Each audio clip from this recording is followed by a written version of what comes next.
Good. You start the season well. Well, I'll tell you what, have a look at the Real Madrid team for us, Graeme. It is life after Ronaldo. You touched on Bale there.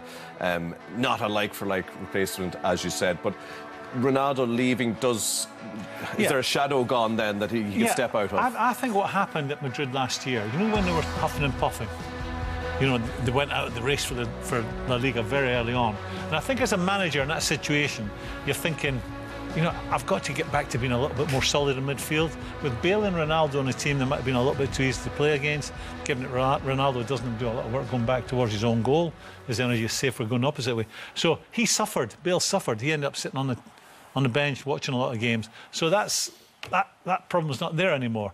And I expect, providing he keeps fit, and that's the question mark there is.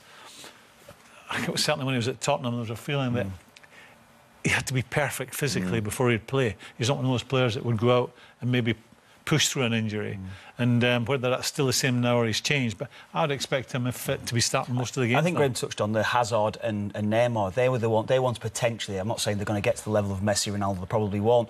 But Bale was the other one. He was the other player that could get into that sort of bracket. And with his injuries, he hasn't necessarily been able to. Do you think he's really gone to Madrid and been the star they thought he was going to be? No, he probably hasn't. But his record still, he's got a great goal-scoring record, fabulous goal-scoring record, but he was just outshone week in, week out from Ronaldo. But if you look at Bale, is it the problem, you touched on fitness there, he only started 20 league games last season, 17 the season before, 21. You know, he just always seems to have a little there was definitely a feeling when he was in England, when he was at Tottenham, that he wouldn't push through the little bits of niggles you get to play games.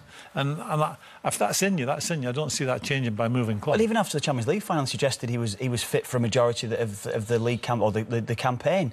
So why did he spend so much time on the sidelines if he wasn't? Well, I think I come back to. I think it's because Madrid were struggling domestically, and you know, when you're not at your best, you're thinking, how can I strengthen it? You know, we're conceding goals, daft goals. Let's be a little bit more solid in midfield. And I think he suffered. He suffered for that. Because you're not going to... It's him or Ronaldo. But he showed what he could do in the Champions League final, and he will get a chance to show what he can do tonight.